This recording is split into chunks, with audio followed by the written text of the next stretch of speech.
وأما الرعد والبرق وسببهما أن الدخان إذا ارتفع واحتبس فيما بين السحاب فيما صعد من الدخان إلى العلو مزق السحاب تمزيقا عنيفا۔ کائنات جو کے بارے میں گفتگو جاری ہے۔ کل تم نے پڑھا بادل، بارش، اولا باری، برف باری، کوہرا، شبنم۔ کائنات جو ہی میں سے رعد و برق بھی ہیں۔ رعد کا معنی گرج اور برق کا معنی چمک۔ ٹھیک ہے، یہ رعد و برق کیسے وجود میں آتے ہیں؟ کہتے ہیں کہ یہ تو پڑھ چکے ہو کہ بخارات اوپر کی جانب جاتے ہیں۔ اب بخار دو طرح کے ہیں، کچھ وہ ہیں جو پانی اور ہوا سے مل کر جا رہے ہیں، اور کچھ وہ ہیں آگ اور مٹی سے مل کر جا رہے ہیں، یعنی دھواں۔ تو ایک بھاپ ہے اور ایک دھواں ہے۔ یہ بھی یاد رکھو کہ بخار میں جب تک حرارت خوب باقی رہے گی وہ اوپر ہی کو جانا چاہے گا۔ کیوں؟ کیونکہ آگ کا حیز کدھر ہے؟ اوپر ہی کو جانا۔ ٹھیک ہے، تو جب تک بخار کے اندر حرارت ہے یعنی وہ گرم ہے وہ اوپر ہی جانا چاہے گا، اس کو یاد رکھنا۔ اب سنو، کہتے ہیں کہ کبھی کبھی جب دھواں بخار یعنی بھاپ کے ساتھ مل کر اوپر جاتا ہے اور بھاپ طبقہ زمہریریہ میں جا کر جم جاتی، جب طبقہ زمہریریہ میں پہنچی تو کیا ہو گئی؟ جم گئی۔ جب بھاپ جم جاتی ہے یعنی بادل بن جاتی ہے، اب جو دھواں تھا وہ اسی میں قید ہو جاتا ہے، اسی میں محبوس ہو جاتا ہے۔ دونوں مل کر گئے تھے نا، دھواں بخار بھاپ کے ساتھ مل کر چڑھا اوپر، جب طبقہ زمہریریہ میں پہنچے تو جو بھاپ تھی وہ کیا بن گیا؟ بادل بن گیا، جم گیا۔ اسی کے ساتھ دھواں بھی تھا، تو دھواں کیا ہو گیا؟ اس میں قید ہو گیا، وہ نہیں جم پایا۔ اب اگر وہ دھواں زیادہ گرم ہوتا ہے تو اب وہ کدھر جانا چاہتا ہے؟ اوپر۔ تو وہ بادل کو پھاڑتا ہے اوپر جانے کے لیے۔ جب بادل پھٹتا ہے تب کیا ہوتا ہے؟ گرج ہوتی ہے، آواز آتی ہے۔ ٹھیک ہے، اور اگر ہار نہ ہو وہ دھواں بلکہ وہ بھی برودت کی وجہ سے کیا ہو گیا؟ جم گیا، یعنی ثقیل ہو گیا۔ جب ثقیل ہو گیا تو اب نیچے آنا چاہے گا۔ ثقیل ہو گیا تو کدھر ہوگی واپسی؟ نیچے کو واپسی ہوگی، تو نیچے کی طرف آتا ہے تب بھی بادل کو کیا کرتا ہے؟ پھاڑتا ہے نکلنے کے لیے۔ دونوں صورتوں میں کیا پیدا ہوتی ہے؟ گرج۔ ٹھیک ہے، تو یہ ہے رعد کی وجہ کہ بادل میں جب دھواں قید ہو جاتا ہے تو وہ اس سے نکلنے کے لیے جب بادل کو پھاڑتا ہے تو اسی سے کیا پیدا ہوتی ہے؟ گرج پیدا ہوتی ہے۔ یہ تو گرج ہو گئی، برق۔ اور اگر یہی دھواں شدید ہوتا ہے تو کبھی کبھی بادل کی وہ پھاڑتے وقت رگڑ لگتی ہے بادل پہ۔ کیا لگتی ہے؟ رگڑ۔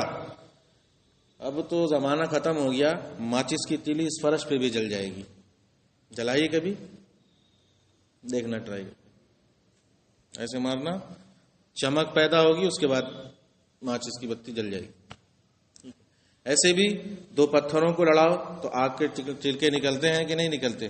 ٹھیک ہے، ایسے ہی جب دھواں نکلنا چاہتا ہے تو حرارت شدت کی ہوتی ہے، زیادہ ہوتی ہے، تو پھاڑتے وقت ہلکا سا شعلہ زن ہو جاتا ہے، یعنی جل جاتا ہے۔ جب جلتا ہے تو وہی کیا ہو جاتی ہے؟ چمک پیدا ہوتی ہے۔ تو کبھی کبھی تو یہ شعلہ جو بھڑکتا ہے دھویں میں بادل کو پھاڑتے وقت بہت لطیف ہوتا ہے، یعنی جلتا ہے اور ختم ہو جاتا ہے، تو وہی کہتے ہیں ہاں بجلی چمک رہی ہے۔ کیا کہتے ہیں؟ بجلی چمک رہی ہے، جلتا ہے، بجھ جاتا ہے۔ بادل کو پھاڑا، نکلا اور ہلکی سی لائٹ بھی جلی۔ اور کبھی کبھی یہ رگڑ یعنی شعلہ اتنا مضبوط، اتنا طاقتور ہوتا ہے کہ پوری رگڑ کے بعد بادل سے الگ ہو کر زمین تک آتا ہے اور چیزوں کو جلا دیا کرتا ہے۔ اسی کو صاعقہ کہتے ہیں، یعنی بجلی۔ اسی کو کیا کہتے ہیں؟ صاعقہ۔ تو کبھی یہ لطیف ہوتی ہے رگڑ تو وہیں جلتی ہے، بجھ جاتی ہے، اور کبھی لطیف نہیں ہوتی بلکہ بہت طاقتور ہوتی ہے تو جلتی ہے اور جل کے زمین تک گرتی ہے، جس سے چیزوں کو جلا دیا کرتی ہے. اسی کو کیا کہتے ہیں؟ صاعقہ. ملاؤ. وَأَمَّا الرَّعْدُ وَالْبَرْقُ، رعد و برق کا سبب یہ ہے کہ دھواں جب اوپر کو چڑھتا ہے تو بادلوں چڑھنے والے بادل یعنی بھاپ کے درمیان محبوس ہو جاتا ہے. اوپر چڑھنے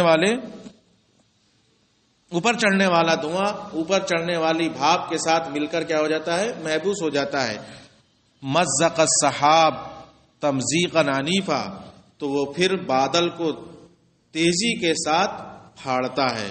فیحصل صوت ہائل، تو ایک خوفناک آواز ملتی ہے، حاصل ہوتی ہے. فہو رعد، وہی کیا ہے؟ رعد ہے، گرج. کیسے؟ بے تمزق ہی، بادل کو پھاڑنے کی بنیاد پر ایک گرج پیدا ہوتی ہے. وَإِنِ اشْتَعَلَ الدُّخَانُ بِالْحَرْكَةِ، اب اگر حرکت کی وجہ سے، یعنی جب دھواں پھاڑ رہا ہے، حرکت کر رہا ہے، اسی وقت شعلہ زن بھی ہو گیا، کانا برقن و صاعقتن، تو وہی برق اور صاعقہ ہوتی ہے. تو اگر وہ وہیں جل کر بجھ جائے وہ اس برق ہے، اور نیچے تک آئے وہی کیا ہے؟ صاعقہ. وَأَمَّا الرِّيَاحُ فَقَدْ تَكُونُ بِسَبَبِ أَنَّ السَّحَابَ إِذَا ثَقُلَ لِكَثْرَةِ الْبَرْدِ اندفع إِلَى السِّفْلِ فَصَارَ هَوَاءً مُتَحَرِّكًا. وقد تكون لاندفاع بأرض فيصير السحاب من جانب إلى طرف آخر، وقد تكون لانبساط الهواء بالتخلخل في جهة، وقد تكون بسبب برد الدخان المتصاعد ونزوله. اب سنو، یہ جو آندھیاں آتی ہیں یہ کیسے آتی ہیں؟ آندھی کیسے آتی ہے؟ فضا میں ہوا تو ہر طرف ہے. فضا میں کیا ہے؟ ہوا ہر طرف. کہتے ہیں یہ جو آندھیاں ہوتی ہیں اس کے کئی سبب ہیں، تیز ہوائیں آندھیوں کے. پہلا سبب یہ ہے کہ یہ بخارات جب طبقہ زمہریریہ میں پہنچ کر ٹھنڈے ہو گئے اور جم گئے تو یہ وزنی ہو جاتے ہیں. کیا ہو جاتے ہیں؟ بھاری. کبھی کبھی کیا ہو جاتے ہیں؟ یہ بہت زیادہ وزنی تو ہوں گے بہرحال. تو زیادہ ٹھنڈ ہونے کی وجہ سے وہاں جا کر جم جاتے ہیں اور وزنی ہو جاتے ہیں.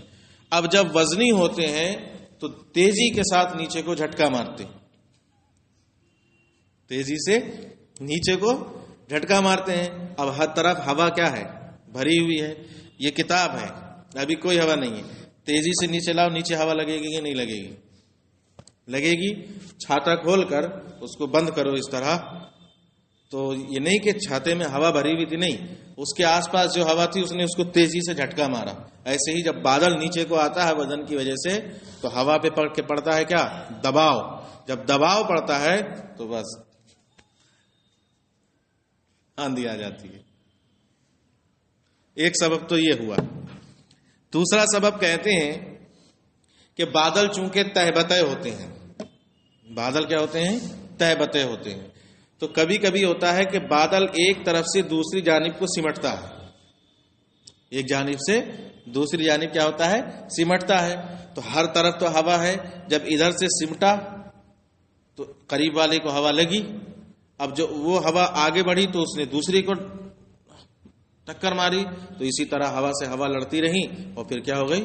آندھی آ گئی. تو یہ بھی ہوتا ہے. ٹھیک ہے. تیسری صورت ہوا میں تخلخل ہوتا ہے. تخلخل کا مطلب ہوتا ہے جسم میں کسی چیز کو بڑھائے بغیر اس کا حجم بڑھ جانا. اسے کیا کہتے ہیں؟ تخلخل. تو ہوا پھیلتی ہے. وہ کیا ہوتی ہے؟ ہوا پھیلتی ہے. اب جب ہوا پھیلتی ہے تو ہوا ہر طرف ہوا ہے. اب جب دونوں طرف کو پھیلی تو ادھر بھی ہوا لگی، ادھر بھی جھٹکا لگا. اب اس ہوا سے جو ٹکرائی پھر وہ اس سے آگے والی سے ٹکرائی. اسی طرح سب آپس میں ٹکرا کے پوری آندھی پیدا کر دیتی ہیں. بھائی 4 اینٹیں کھڑی کرو، پہلی کو دھکا مارو گے وہ دوسرے کو گرائے گی، دوسری تیسرے کو گرائے گی، تیسری چوتھے کو گرائے گی. ایسے ہی ہوا ہے ہر طرف. ایک کو دھکا مارا ادھر والی کو، اس نے اس سے والی کو، اسی طرح مارتے مارتے نیچے آندھی آ گئی. ایک صورت یہ ہے. 3 ہوئی. چوتھی صورت کہتے ہیں کہ یہ ہے کہ خود بخار دھواں یہ بھی کبھی کبھی اوپر جا کر کیا ہو جاتا ہے؟ ثقیل ہو جاتا ہے. جیسے بخارات بھاپ ثقیل ہو جاتی ہے، کبھی کبھی دھواں بھی ٹھنڈا ہو جاتا ہے، ثقیل ہو جاتا ہے. جب ثقیل ہوتا ہے تو تیزی کے ساتھ یہ بھی کیا ہوتا ہے؟ نیچے کو آتا ہے. تو اس سے کیا ہو جاتی ہے؟ ہوائیں متحرک پیدا ہو جاتی ہے. یہ ہو گیا. اور کبھی کبھی لو چلتی ہے. تو یہ گرم کیوں ہوتی ہے؟ ہوا میں جو حرارت آتی ہے. یہ کیسے کہتے ہیں؟ اس کی 2 وجہ. ایک تو خود اس لیے کہ سورج کی شعاؤں سے ہوا گرم ہو گئی. سورج کی شعاؤں سے کیا ہو گئی؟ ہوا گرم ہو گئی اس لیے یہ گرم ہو جاتی ہے، اور دوسری وجہ یہ ہے کہ یہ خود کسی گرم زمین سے ہو کر گزرتی ہے. کہاں سے؟ گرم زمین سے ہو کر جب گزرتی ہے تو اس زمین کی گرماہٹ سے ہوا بھی کیا ہو جاتی ہے؟ گرم ہو جاتی ہے. اور یہی ہوتا ہے. کیا ہوتا ہے؟ یہی ہوتا ہے. اس لیے لو دھان کی کھیتی کے زمانے میں نہیں چلتی. لو چلتی ہے کب؟ گیہوں کی کھیتی کے زمانے میں. ہر طرف خشکی ہوتی ہے. دھان میں پانی کثرت سے رہتا ہے، زمین تر رہتی ہے تو زمین گرم نہیں ہوتی.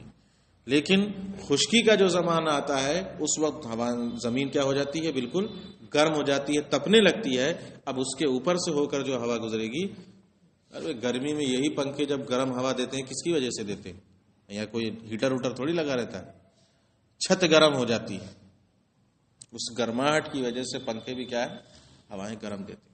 دیکھو وَأَمَّا الرِّيَاحُ، ہوائیں فقط تکون بسبب ان سحاب، تو کبھی تو یہ اس وجہ سے ہوتی ہیں کہ بادل جب کثرت برد کی بنیاد پر بھاری ہو جاتا ہے، ان دفعہ الی السفل، تو نیچے کی طرف وہ جھٹکا مارتا، حرکت کرتا ہے. فصار ہوا متحرکا، تو ایک ہوائیں متحرک وجود میں آ جاتی ہے. وقد تکون لاندفاع بعرض، اور کبھی ہوا کے پھیلنے سے، یعنی ایک جہت سے دوسری جہت جانے سے. فیسیر السحاب من جانب الی جانب طرف آخر، تو بادل ایک جانب سے دوسری جانب حرکت کرتا ہے، اس وجہ سے ہوا میں کیا ہو جاتی ہے؟ حرکت پیدا ہو جاتی ہے. وقد تکون لانبساط الهواء بالتخلخل فی جہت، یا کبھی کبھی تخلخل کی بنیاد پر ہوا ایک جہت میں پھیلتی ہے تو اس کی بنیاد پر ہوا متحرک ہو جاتی ہے. وقد تکون بسبب برق الدخان المتصاعد ونزوله، اور کبھی کبھی اوپر چڑھنے والے دھوئیں کے ٹھنڈے ہونے کی وجہ سے، ونزوله، اور پھر اس کے نیچے کو گرنے کی وجہ سے بھی ہوائیں متحرک پیدا ہو جاتی ہے. ومن الرياح ما يكون سموما، اور کچھ وہ ہوائیں ہیں جو گرم ہوا کرتی ہیں، محرقن، گرم جلانے والی ہوتی ہیں. کیوں؟ لاحتراقه فی نفسه بالاشیاء، کیونکہ وہ خود یا تو سورج کی شعاؤں سے گرم ہو جاتی ہیں، او لمروره بالارض الحاره جدا، یا پھر وہ بہت تیز گرم زمینوں سے ہو کر گزرتی ہیں. واما قوس قزح، قوس و قزح کیا جانتے ہو؟ قوس قزح نہیں؟ برسات میں کبھی کبھی کمان کی طرح رنگ برنگی خوبصورت سی شے دکھائی دیتی ہے، کیا بولتے ہیں اسے؟ دھنش. اچھا، اسی کا نام ہی رکھ دیا کمان. جو تو ہندی کا لفظ ہے اندر دھنش کو، نا کمان کو کہتے ہیں.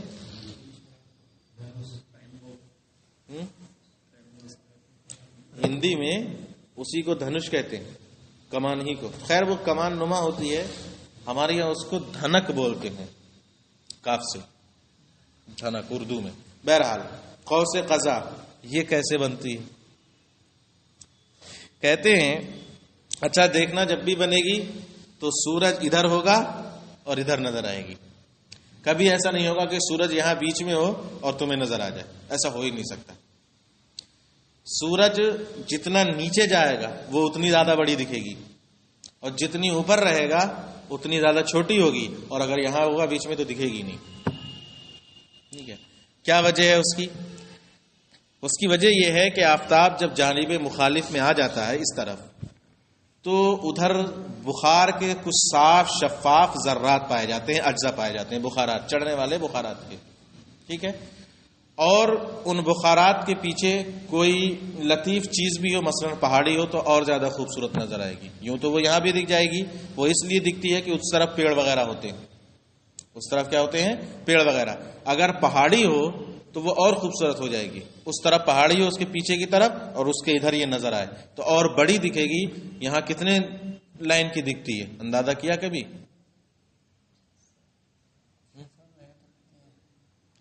پہاڑی علاقے میں 10 14 لائن میں بھی ہو جاتی.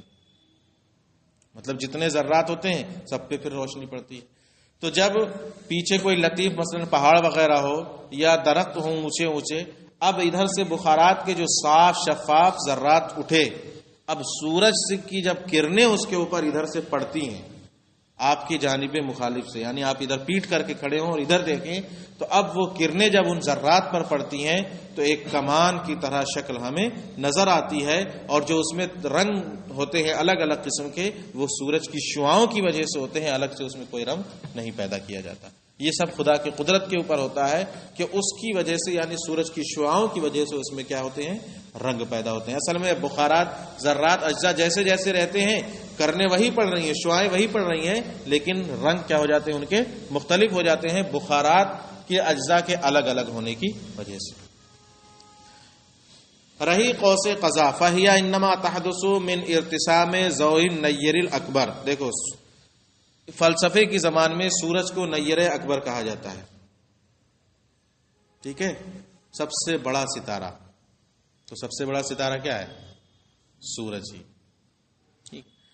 فی اجزاء رشیۃ مستدیرہ، کہتے ہیں قوس قزح یہ سورج کی روشنی کی، انما تحدث من ارتسام ضوء النیر الاکبر فی اجزاء رشیۃ مستدیرہ، قوس قزح گول لطیف اجزاء میں سورج کی روشنی کے چھپنے سے وجود میں آتی ہے۔